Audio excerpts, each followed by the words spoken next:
Ya Bang, terkait dengan kurikulum yang mana mulai diterapkan di kurikulum kemerdekaan atau kurikulum merdeka Bang, yang sebenarnya yang kita dengar-dengar ini. Ya, jadi kurikulum Merdeka ini adalah kurikulum yang digagas oleh Mas Menteri. Ya, di mana kurikulum ini sebenarnya kontennya nggak jauh beda, hanya ada secara organisasi kita melihat ya adalah perbedaannya. Salah satu contoh, kalau kurikulum 13 itu ada jurusan MIPA, ada jurusan IPS. Tetapi di kurikulum Merdeka ini sesuai dengan perubahan terakhir, di kelas 10 dia belajar seperti mata pelajaran di SMP kelas 2, kelas 3. Jadi pelajarannya IPA, pelajaran IPS, dan pelajaran pokok yang utama seperti agama, penjas, bahasa Inggris, dan sebagainya. Nah, itu perbedaannya, sehingga di kelas 10 dia tidak ada jurusan. Nah, di kelas 11-nya nanti anak-anak yang kelas 10 ini akan mengambil mata pelajaran pilihan. Ya, mata pelajaran pilihan itu bisa macam-macam. Bisa kimia, bisa biologi, bisa ekonomi, gitu kan? Bisa geografi gitu. Nah, Itu mata pelajaran pilihannya. Di posisinya nanti di kelas 11. tapi kalau kita melihat dari penerapan sekolah kan diambil inspirasinya nih dari para guru-guru untuk bisa merancang dari kurikulum itu. Bagaimana sistem guru-guru untuk merancang ini nanti? Kalau kurikulum itu tidak disusun oleh guru, ya, makanya penerapan kurikulum Merdeka itu ada dua kelompok besar. Yang pertama ada namanya program sekolah penggerak. Ya. Program sekolah penggerak itu sudah diatur secara khusus oleh pemerintah untuk mengikuti programnya. Ada bimbingannya, ada diklatnya, dan diikutkan semua guru yang ada di sekolah itu. Kemudian kelompok kedua yaitu kelompok pelaksana kurikulum Merdeka secara mandiri. Mandiri itu ada tiga: mandiri belajar, mandiri berubah, dan mandiri berbagi. Mandiri belajar itu teman-teman yang memilih, nah ini karena merdeka ya, teman-teman sekolah boleh memilih dari tiga, boleh memilih mandiri belajar. Nah, mandiri belajar ini itu mereka sekolah itu masih menggunakan kurikulum 13 utuh. Belajarnya apa? Ada yang namanya P5, penguatan proyek profil pelajar Pancasila. Itu yang perlu mereka terapkan, mendekati. Sedangkan yang kedua adalah mandiri berubah. Mandiri berubah itu murni sekolah yang memilih ini harus mengikuti kurikulum Merdeka.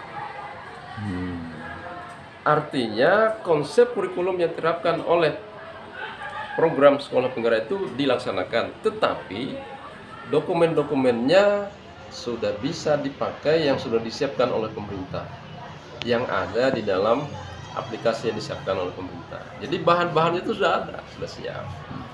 Sedangkan yang ketiga yaitu mandiri berbagi. Nah, mandiri berbagi ini mereka harus menyusun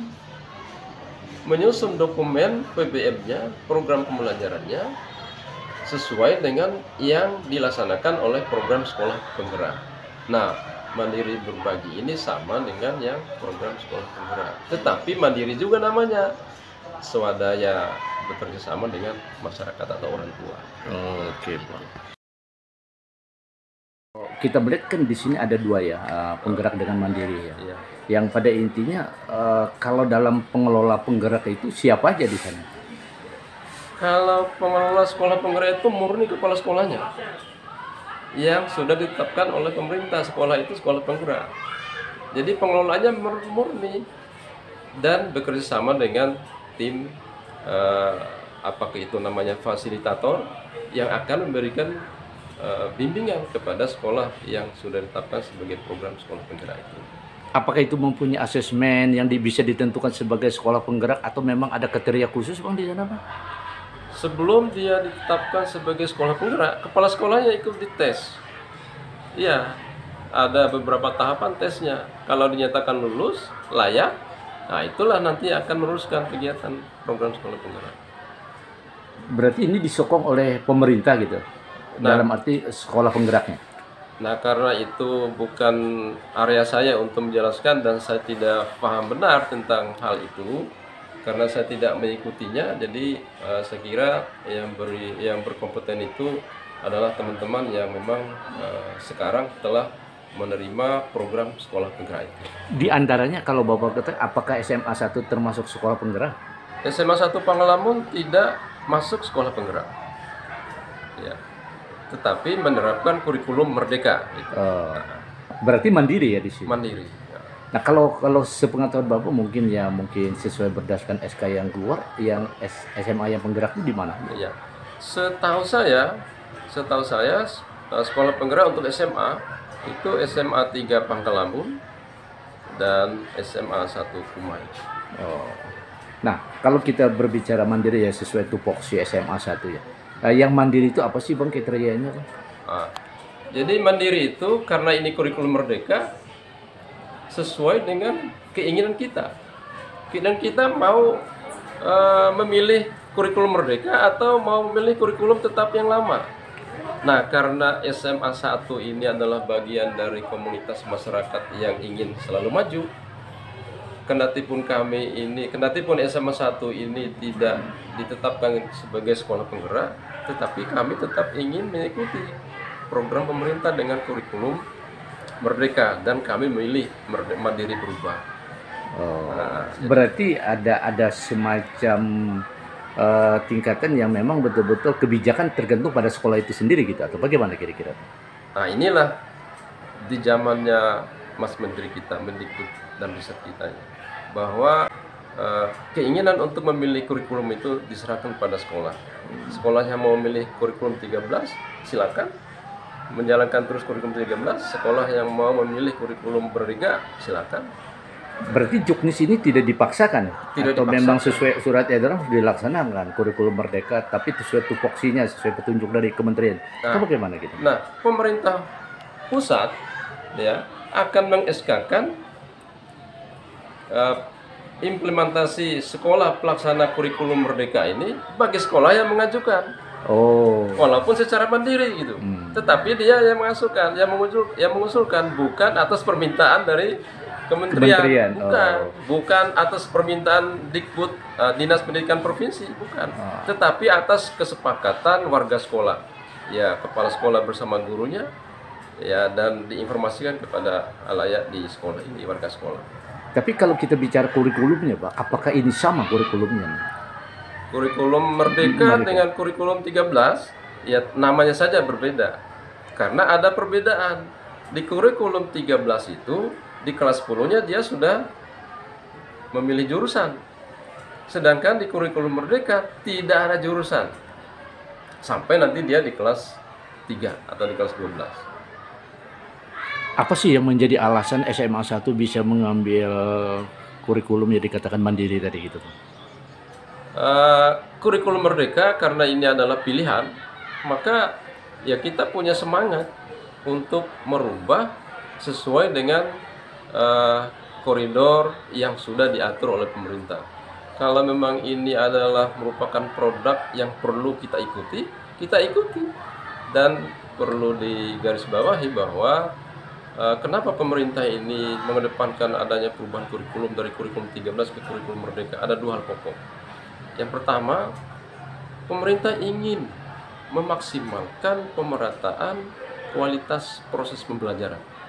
Jadi sekali lagi, pemerintah menghendaki adanya pemerataan kualitas proses pembelajaran.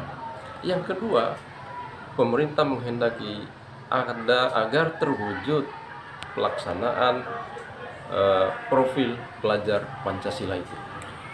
Nah, sekarang kita melihat Bang, dengan adanya untuk kesetaraan belajar yang mana dalam kurikulum kemerdekaan itu kan isinya kan sama ya, cuma persepsinya berbeda, yang mana mandiri, yang mana penggerak ya. Nah, sekarang yang menjadi prioritas untuk mandiri ini apa sebenarnya? Kalau mandiri ini dilihat dari ya dua hal pokok tadi, meratakan kualitas proses pembelajaran Yang kedua, bagaimana penguatan proyek profil pelajar Pancasila itu terlaksana dengan sebaik-baiknya. Jadi tidak monoton. Mengajar itu tidak hanya di kelas. Jadi profil pelajar Pancasila itu yang pertama kan beriman, bertakwa, berakhlak mulia, berkomunikasi global, gotong royong, mandiri, kreatif, bernalar kritis.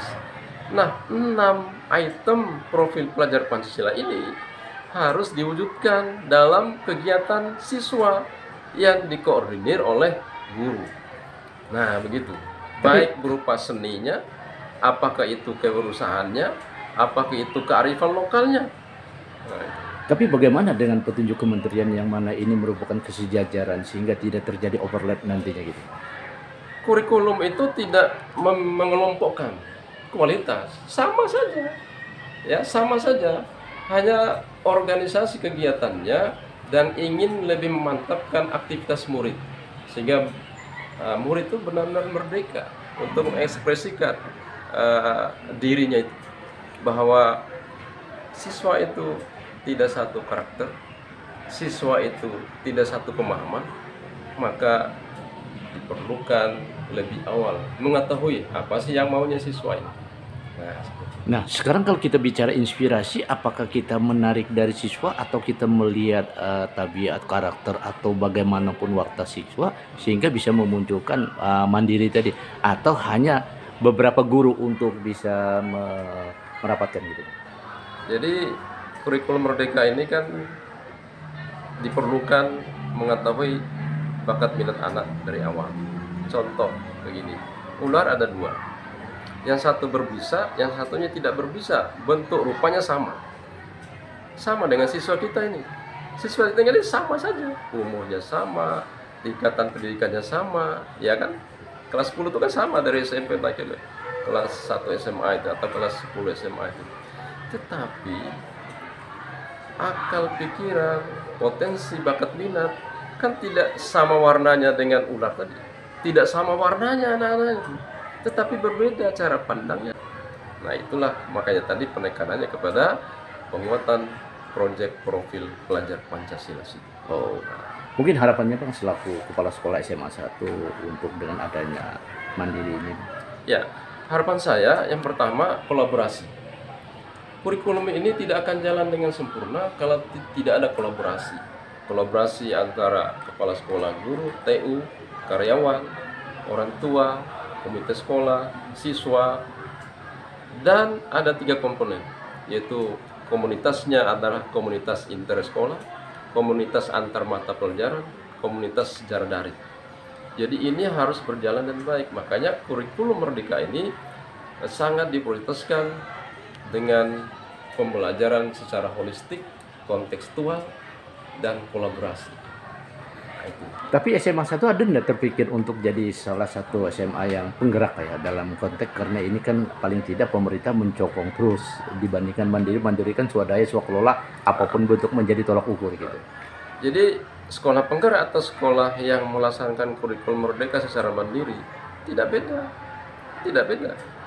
Hanya saja kita akan melihat nanti apakah pelaksanaan program sekolah penggerak, kemudian pelaksanaan kurikulum merdeka oleh sekolah yang memilih secara mandiri itu ada perbedaan, tapi saya yakin sama saja. Hanya pemerintah itu ingin melihat kemerdekaan masyarakat, ya, kemerdekaan masyarakat, bahwa di sebuah sekolah itu ternyata tanpa diprogramkan pun bisa jalan dengan baik dan sukses. Oh, demikian wawancara kami kepada Kepala Sekolah SMA 1 Pangkalan Bun.